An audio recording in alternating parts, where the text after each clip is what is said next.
ನಮಸ್ಕಾರ ನನ್ನ ಎಲ್ಲ ಪ್ರೀತಿಯ ತೆರಿಗೆದಾರರಿಗೆ ಹಾಗೂ ಸ್ನೇಹಿತರಿಗೆ. ನೋಡಿ, ನನಗೆ ಸಾಮಾನ್ಯವಾಗಿ ಬರುವಂಥ ಹಲವಾರು ಕ್ವೆಶ್ಚನ್ಗಳಲ್ಲಿ ನಾವು ಲೋನ್ ಮಾಡಬೇಕು ಅಂತಿದ್ದೀವಿ.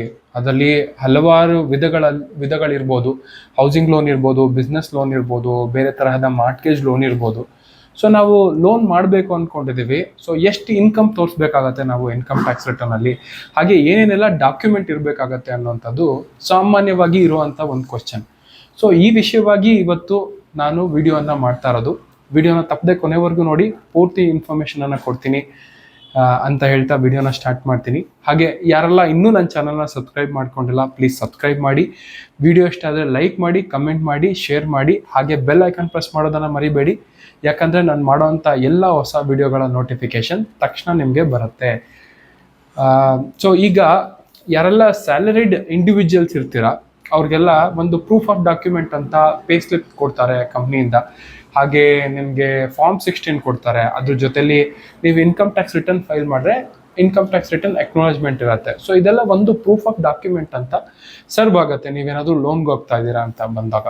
ಅದೇ ಬಿಸ್ನೆಸ್ ಮ್ಯಾನ್ ಇದ್ದಾರೆ ಅಥವಾ ಸೆಲ್ಫ್ ಎಂಪ್ಲಾಯ್ಡ್ ಇದ್ದಾರೆ, ಯಾರಾದರೂ ಪ್ರೊಫೆಷ್ನಲ್ಗಳಿದ್ದಾರೆ ಅಂತ ಅಂದರೆ, ಸೊ ಅವ್ರಿಗೆ ಪೇ ಸ್ಲಿಪ್ ಆಗಲಿ ಫಾರ್ಮ್ 16ಗಳಾಗಲಿ ಸಿಗಲ್ಲ, ಅಂದರೆ ಎಂಪ್ಲಾಯರ್ ಕೊಡುವಂಥದ್ದು. ಇನ್ ಕೇಸ್ ಏನಾದರೂ TDS ಆಗ್ತಾ ಇದೆ ಅಂಥ ಟ್ರಾನ್ಸಾಕ್ಷನ್ಗಳಲ್ಲಿ ಫಾರ್ಮ್ 16 ಸಿಗುತ್ತೆ. ಬಟ್ ಅವ್ರಿಗೆ ಇನ್ಕಮ್ ಟ್ಯಾಕ್ಸ್ ರಿಟರ್ನ್ ಫೈಲ್ ಮಾಡಿದ್ರೆ ಅದೇ ಒಂದು ಪ್ರೂಫ್ ಆಫ್ ಡಾಕ್ಯುಮೆಂಟ್ ಆಗುತ್ತೆ. ಅವ್ರದ್ದು ಆ್ಯಕ್ಚುಲಿ ಇಷ್ಟು ಇನ್ಕಮ್ ಇದೆ ಅಥವಾ ಎಷ್ಟು ಆ್ಯನ್ಯುವಲ್ ಇನ್ಕಮ್ ಬರ್ತಾ ಇದೆ. ಅದ್ರ ಜೊತೆಗೆ GST ರಿಜಿಸ್ಟ್ರೇಷನ್ ಇದೆ ಅಂತಂದರೆ ಇನ್ನೂ ಒಳ್ಳೆಯದು. ಇನ್ಕಮ್ ಟ್ಯಾಕ್ಸ್ ರಿಟರ್ನ್ ಜೊತೆಲಿ GST ರಿಟರ್ನ್ ಕೂಡ ಸಪ್ಲಿಮೆಂಟ್ ಆಗುತ್ತೆ.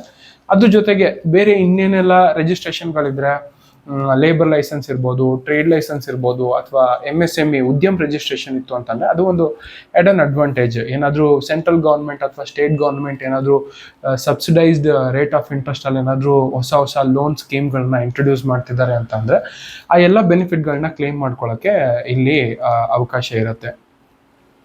ಹಾಗೆ ಇನ್ಕಮ್ ಟ್ಯಾಕ್ಸ್ ರಿಟರ್ನಲ್ಲಿ ಎಷ್ಟು ಇನ್ಕಮ್ ತೋರಿಸ್ಬೇಕು, ಇದು ಮುಖ್ಯವಾಗಿ ಇರುವಂಥ ಕ್ವಶನ್.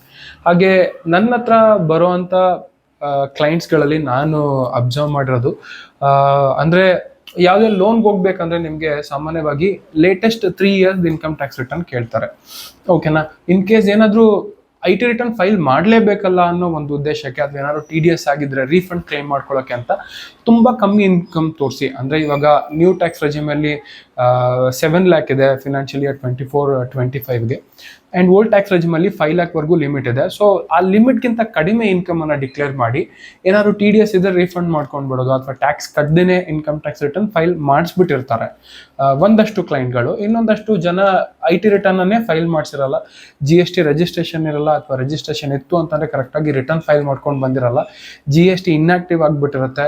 ಇಲ್ಲ ಅಂತಂದರೆ ಒಂದಷ್ಟು ಬಿಸ್ನೆಸ್ಗಳನ್ನು ಮಾಡ್ತಾ ಇರ್ತಾರೆ, ಬಟ್ GST ರಿಟರ್ನಲ್ಲಿ ತೋರಿಸಿರಲ್ಲ, ಇನ್ಕಮ್ ಟ್ಯಾಕ್ಸ್ ರಿಟರ್ನಲ್ಲಿ ಡಿಸ್ಕ್ಲೋಸ್ ಮಾಡಿರಲ್ಲ, ಅಥವಾ TDS ಆಗುವಂಥ ಟ್ರಾನ್ಸಾಕ್ಷನ್ ಸಾಕಷ್ಟು ಇರುತ್ತೆ. ಸೆಕ್ಷನ್ 194C ಅಲ್ಲಿ ಕಾಂಟ್ರಾಕ್ಟ್ ಅಂತಾನೋ, ಅಥವಾ ಸೆಕ್ಷನ್ 194G ಅಲ್ಲಿ ಪ್ರೊಫೆಷ್ನಲ್ ಅಂತಾನೋ TDS ಆಗಿರುವಂಥ ಟ್ರಾನ್ಸಾಕ್ಷನ್ಗಳು ಇನ್ಕಮ್ ಟ್ಯಾಕ್ಸ್ ರೆಕಾರ್ಡ್ಸಲ್ಲಿ ರಿಫ್ಲೆಕ್ಟ್ ಆಗ್ತಾ ಇರುತ್ತೆ, ಬಟ್ GST ಅಲ್ಲಿ ತೋರಿಸಿರಲ್ಲ. ಅಥವಾ ಇನ್ಕಮ್ ಟ್ಯಾಕ್ಸ್ ರಿಟರ್ನ್ ಅವರೇ ಏನಾದರೂ ಫೈಲ್ ಮಾಡ್ಕೊಂಡು ಬಿಟ್ಟಿದ್ರೆ, ಯಾರು ಪ್ರೊಫೆಷ್ನಲ್ನ ಕಾಂಟ್ಯಾಕ್ಟ್ ಮಾಡಿದೆ, ಸೊ ಆಗ ಕೂಡ ಈ ಕೆಲವೊಂದು ಟ್ರಾನ್ಸಾಕ್ಷನ್ಗಳೆಲ್ಲ ಮಿಸ್ ಮಾಡಿ ಕಮ್ಮಿ ಇನ್ಕಮ್ ತೋರಿಸಿ IT ರಿಟರ್ನ್ನ ಫೈಲ್ ಮಾಡಿಬಿಟ್ಟಿರ್ತಾರೆ. ಅಂಥ ಕೇಸ್ಗಳಲ್ಲೆಲ್ಲ ಅಸೆಸ್ಮೆಂಟಿಗೆ ಪಿಕ್ ಆಗೋ ಚಾನ್ಸಸ್ ಜಾಸ್ತಿ ಇರುತ್ತೆ. ಅದನ್ನ ಇನ್ನೊಂದು ವಿಡಿಯೋಲಿ ಕವರ್ ಮಾಡ್ತೀನಿ ಯಾವ ಥರ ಆಗುತ್ತೆ ಅಂತ. ಸದ್ಯಕ್ಕೀಗ ಲೋನ್ ಮಾಡೋದು ಎಷ್ಟು ಇನ್ಕಮ್ ಇರಬೇಕಾಗತ್ತೆ, ಎಷ್ಟು ಲೋನ್ ಸಿಗುತ್ತೆ, ಅದು ಇಂಪಾರ್ಟೆಂಟ್ ಕ್ರೈಟೀರಿಯಾ ಇರುತ್ತೆ.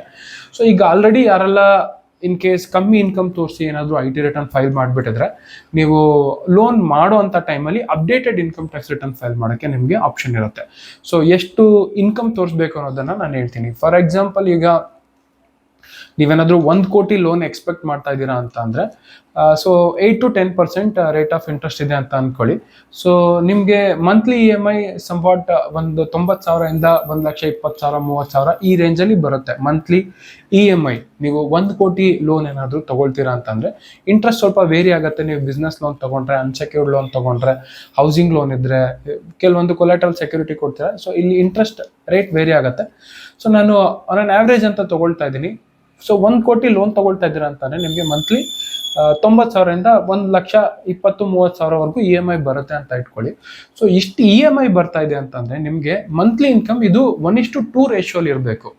ಸಪೋಸ್ 90,000 ನಿಮಗೆ EMI ಬರ್ತಾ ಇದೆ ಅಂತಂದರೆ ನಿಮ್ಮ ಇನ್ಕಮ್ 1,80,000 ಇರಬೇಕು. ಸೊ ಅಷ್ಟು ಇನ್ಕಮ್ ಇದ್ರೆ ಮಾತ್ರನೇ ನಿಮಗೆ 1 ಕೋಟಿವರೆಗೂ ಲೋನನ್ನು ಸ್ಯಾಂಕ್ಷನ್ ಮಾಡೋದು. ನೀವೇನಾದರೂ ಇನ್ಕಮ್ ಟ್ಯಾಕ್ಸ್ ರಿಟರ್ನಲ್ಲಿ ಒಂದು 6 ಲಕ್ಷ ತೋರಿಸ್ತಾ ಇದ್ದೀರಾ ಅಥವಾ ಅದಕ್ಕಿಂತ ಕಮ್ಮಿ ಅಂತ ಬಂದಾಗ ಸೊ ಮಂತ್ಲಿ 50,000 ಆಗ್ಬಿಡುತ್ತೆ ಲೋನ್ ನಿಮಗೆ. ಸೊ ಮಂತ್ಲಿ 50,000 ಇನ್ಕಮ್ ಆಗ್ಬಿಡುತ್ತೆ. ಸೊ ನೀವು ಅದ್ರಲ್ಲಿ ಎಷ್ಟು EMI ಕಟ್ಟಕ್ಕಾಗತ್ತೆ? 25,000ಗೆ ನೀವು ರಿವರ್ಸ್ ಕ್ಯಾಲ್ಕುಲೇಷನ್ ಮಾಡ್ಕೊಳ್ಳಿ. ಇದು EMI ಎಷ್ಟು ಬರುತ್ತೆ 25,000ಗೆ, ಅದಕ್ಕೆ ಎಷ್ಟು ರೇಟ್ ಆಫ್ ಇಂಟ್ರೆಸ್ಟ್ ಬರುತ್ತೆ, ಎಷ್ಟು ಲೋನ್ ಸ್ಯಾಂಕ್ಷನ್ ಆಗ್ಬೋದು ಅಂತ. ಸೊ ಹಾಗಾಗಿ ನೀವು ಇದೆಲ್ಲ ಮೊದಲೇ ಪ್ರಿಪೇರ್ ಆಗಿರ್ಬೇಕಾಗತ್ತೆ. ನೀವೇನೊಂದು 2 ವರ್ಷ ಆದ್ಮೇಲೆ ಏನಾದರೂ ನೀವು ಮನೆ ಕಟ್ತೀರಾ, ಅವಾಗ ಹೌಸಿಂಗ್ ಲೋನ್ ತಗೋಬೇಕಾಗತ್ತೆ, ಅಥವಾ ಏನಾದರೂ ಬಿಸ್ನೆಸ್ ಮಾಡ್ತೀರಾ ಅಂತಂದ್ರೆ ಏಕಾಏಕಿ ನೀವು ಬ್ಯಾಂಕಿಗೆ ಹೋಗಿದ ತಕ್ಷಣ ಯಾರು ನಿಮಗೆ ಲೋನ್ ಕೊಡಲ್ಲ. ಹಲವಾರು ಸ್ಕೀಮ್ಗಳಿದೆ, ಸೆಂಟ್ರಲ್ ಗೌರ್ಮೆಂಟ್ ಸ್ಕೀಮ್ಗಳು. ನಿಮಗೆ 1 ಕೋಟಿವರೆಗೂ ವಿತೌಟ್ ಕೊಲ್ಯಾಟ್ರಲ್ ಸೆಕ್ಯೂರಿಟಿ ನಿಮಗೆ ಲೋನ್ ಕೊಡುವಂಥ ಆಪ್ಷನ್ಗಳೆಲ್ಲ ಇದೆ. ಪ್ರೈವೇಟ್ ಲಿಮಿಟೆಡ್ ಕಂಪ್ನಿ ಎಲ್ಲ ನೀವೇನಾದರೂ ಇನ್ಕಾರ್ಪೊರೇಟ್ ಮಾಡ್ತೀರಾ ಅಂತಂದರೆ ಸೊ ನೀವು ಅದಕ್ಕೆ ಕರೆಕ್ಟಾಗಿ ರೆಕಾರ್ಡ್ಸ್ ಮೇಂಟೈನ್ ಮಾಡಬೇಕು. ಒಂದು ವರ್ಷ 2 ವರ್ಷ ಒಳ್ಳೆ ಬ್ಯಾಂಕ್ ಟ್ರಾನ್ಸಾಕ್ಷನ್ ಇರಬೇಕು, ಬಿಸ್ನೆಸ್ ಪ್ಲ್ಯಾನ್ ಇರಬೇಕು, ಅದನ್ನು ಹೆಂಗೆ ಎಕ್ಸಿಕ್ಯೂಟ್ ಮಾಡ್ತಾ ಇದ್ದೀರಾ, ನಿಮ್ದು ಎಷ್ಟು ಇನ್ವೆಸ್ಟ್ಮೆಂಟ್ ಇದೆ, ಸೊ GST ರಿಟರ್ನಲ್ಲಿ ಏನೇನು ಡೇಟಾ ತೋರಿಸಿದ್ದೀರಾ, ಇನ್ಕಮ್ ಟ್ಯಾಕ್ಸ್ ರಿಟರ್ನಲ್ಲಿ ಏನು ತೋರಿಸಿದ್ದೀರಾ, ಆಡಿಟ್ ರಿಪೋರ್ಟ್ ಇದೆಯಾ, ಎಲ್ಲ ಡಾಕ್ಯುಮೆಂಟ್ಸ್ಗಳು ಕರೆಕ್ಟಾಗಿತ್ತು ಅಂತಂದರೆ, ಎಲ್ಲ ಕ್ರೈಟೀರಿಯಾಸ್ ಮ್ಯಾಚ್ ಆಯಿತು ಅಂತಂದರೆ ನಿಮಗೆ ಗ್ಯಾರಂಟಿ ಲೋನ್ ಸಿಗುತ್ತೆ. ಖಂಡಿತವಾಗಿ ನೀವು ಎಷ್ಟು ಎಕ್ಸ್ಪೆಕ್ಟ್ ಮಾಡ್ತೀರಾ ಅಷ್ಟೇ ಲೋನ್ ಸಿಗುತ್ತೆ. ಆ್ಯಂಡ್ ಕೆಲವೊಂದು ಟೈಮಲ್ಲಿ ಏನಾಗಿರುತ್ತೆ, ಈಗ updated income tax return file ಮಾಡಿದ್ರೆ ಒಂದೇ ಸತಿ ನಾವು ಫೈಲ್ ಮಾಡೋಕ್ಕೆ ಆಪ್ಷನ್ ಇರೋದು. ಈಗ ಆಲ್ರೆಡಿ ಏನೋ ಒಂದು ರೀಸನ್ಗೆ IT ರಿಟರ್ನ್ ಫೈಲ್ ಮಾಡಿರ್ತಾರೆ, ಅಪ್ಡೇಟೆಡ್ ರಿಟರ್ನು ಫೈಲ್ ಮಾಡಿಬಿಟ್ಟಿರ್ತಾರೆ ಅಂದ್ಕೊಳ್ಳಿ, ಮತ್ತೆ ಇನ್ನೊಂದು 6 ತಿಂಗಳಾದ್ಮೇಲೆ ಏನೋ ಲೋನ್ ರಿಕ್ವೈರ್ಮೆಂಟ್ ಇದೆ. ಸೊ ಅಂಥ ಟೈಮಲ್ಲಿ ನಮ್ಮನ್ನ ಅಪ್ರೋಚ್ ಮಾಡಿದ್ರೆ ನಾವೇನೂ ಮಾಡೋಕ್ಕಾಗಲ್ಲ. ಕೆಲವೊಂದು ಟೈಮ್ ಕೈ ಮೀರಿ ಹೋಗ್ಬಿಟ್ಟಿರುತ್ತೆ ಆಪ್ಷನ್. ಅವಾಗ ನಾವು ಏನು IT ರಿಟರ್ನ್ ಆಗಲಿ GST ಆಗಲಿ ಅದೆಲ್ಲ ತಕ್ಷಣ ರಿಜಿಸ್ಟ್ರೇಷನ್ ತೊಗೊಂಡು ನೀವು 2 ವರ್ಷದ್ದು ಬ್ಯಾಕ್ ಡೇಟೆಡಲ್ಲಿ ರಿಟರ್ನ್ ಎಲ್ಲ ಜನರೇಟ್ ಮಾಡ್ತೀರಾ ಅಂತಂದರೆ ಅದೆಲ್ಲ ಆಗಲ್ಲ. ಅದು ಒಂದು ಟ್ರ್ಯಾಕಲ್ಲಿ ಇಟ್ಕೋಬೇಕಾಗುತ್ತೆ. ಮೊದಲೇ ಕರೆಕ್ಟಾಗಿ ಪ್ಲ್ಯಾನ್ ಮಾಡಿ 2 ವರ್ಷ 3 ವರ್ಷ ಆದಮೇಲೆ ನೀವು ಲೋನ್ ತೊಗೊಳ್ತೀರಾ ಅಂತಂದರೆ ಸೊ ಈ ಕೆಲವೊಂದು ರೆಕಾರ್ಡ್ಸ್ಗಳೆಲ್ಲ ಟ್ರ್ಯಾಕಲ್ಲಿ ಇಟ್ಕೊಳ್ಳೋದು ತುಂಬ ನೆಸೆಸಿಟಿ ಇರುತ್ತೆ.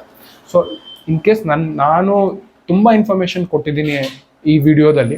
ಸೊ ಕೆಲವೊಬ್ರಿಗೆ ಅರ್ಥ ಆಗದೇ ಇರ್ಬೋದು. ಇನ್ ಕೇಸ್ ಏನಾದರೂ ನಿಮ್ಮದು ಕ್ವೆಶ್ಚನ್ ಇದೆ ಅಂತ ನೀವು ಕಮೆಂಟಲ್ಲಿ ಮೆನ್ಷನ್ ಮಾಡ್ಬೋದು, ಅಥವಾ ನಿಮ್ಮ ಕ್ವೆಶ್ಚನ್ ಏನಾದರೂ ಕಾನ್ಫಿಡೆನ್ಷಿಯಲ್ ಆಗಿದೆ ಅಂತಂದರೆ ನನಗೆ ನೀವು ವಾಟ್ಸಪ್ ಮೆಸೇಜ್ ಕೂಡ ಡ್ರಾಪ್ ಮಾಡ್ಬೋದು. ಹಾಗೆ ನಿಮಗೆ ಹತ್ತಿರದಲ್ಲಿ ಯಾರು ಇರ್ತಾರೆ, ಪ್ರೊಫೆಷ್ನಲ್ ಚಾರ್ಟರ್ಡ್ ಅಕೌಂಟೆಂಟ್ ಇರ್ತಾರೆ, ನೀವು ಅವ್ರನ್ನೂ ಕೂಡ ಅಪ್ರೋಚ್ ಮಾಡ್ಬೋದು.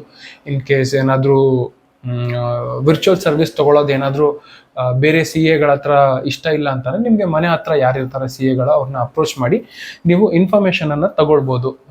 ಯಾವ ಥರ ರೆಕಾರ್ಡ್ಸ್ ಮೇಂಟೈನ್ ಮಾಡಬೇಕಾಗತ್ತೆ, ಇನ್ ಕೇಸ್ ನೀವು ಬಿಸ್ನೆಸ್ ಮಾಡ್ತಾ ಇದ್ರೆ ಬುಕ್ಸ್ ಆಫ್ ಅಕೌಂಟ್ ಯಾವ ಥರ ಮೇಂಟೈನ್ ಮಾಡಬೇಕು, ಸ್ಯಾಲ್ರಿಡ್ ಇಂಡಿವಿಜುವಲ್ ಆದರೆ ಯಾವ ಥರ ಕೇಸ್ ಬರುತ್ತೆ. ಸೊ ಇದೆಲ್ಲ ಇನ್ಫಾರ್ಮೇಷನ್ ನಿಮಗೆ ಎಕ್ಸ್ಪರ್ಟ್ಗಳು ನಿಮಗೆ ಅಡ್ವೈಸ್ ಮಾಡ್ತಾರೆ. ಸೊ ನೀವಾಗೆ ನೀವು ಇನ್ಕಮ್ ಟ್ಯಾಕ್ಸ್ ರಿಟರ್ನ್ ಏನೋ ಒಂದು ಇನ್ಕಮ್ ಮಾಡ್ಕೊಳ್ಳೋದಕ್ಕಿಂತ ಸೊ ಪ್ರೊಫೆಷ್ನಲ್ಗಳನ್ನ ಅಪ್ರೋಚ್ ಮಾಡಿ ಏನು ಒಂದು ಸ್ವಲ್ಪ ಕನ್ಸಲ್ಟೇಷನ್ ಫೀಸ್ ಹೋಗುತ್ತೆ, ಅದ್ರ ಜೊತೆಗೆ ನಿಮ್ಮ ರೆಕಾರ್ಡ್ಸ್ ಪ್ರಾಪರ್ ಆಗಿರುತ್ತೆ. ಎಂಡ್ ಟೈಮಲ್ಲಿ ಹೋದ್ರೆ ಆ ಟೈಮಲ್ಲಿ ನಿಮ್ಗೆ ಹೆಚ್ಚು ಕಮ್ಮಿ ಅಷ್ಟೇ ಖರ್ಚಾಗ್ಬಿಡುತ್ತೆ. ಇಷ್ಟೇ ಹೇಳ್ತಾ ನನ್ನ ವಿಡಿಯೋನ ಮುಗಿಸ್ತಾ ಇದ್ದೀನಿ. ನನ್ನ ವಿಡಿಯೋ ಇಷ್ಟ ಆದರೆ ಲೈಕ್ ಮಾಡಿ, ಕಮೆಂಟ್ ಮಾಡಿ, ಶೇರ್ ಮಾಡಿ. ನಮ್ಮ ಕರ್ನಾಟಕ, ನಮ್ಮ ಕನ್ನಡ, ನಮ್ಮ ಹೆಮ್ಮೆ. ಜೈ ಹಿಂದ್, ಜೈ ಕರ್ನಾಟಕ. ನಮಸ್ಕಾರಗಳು.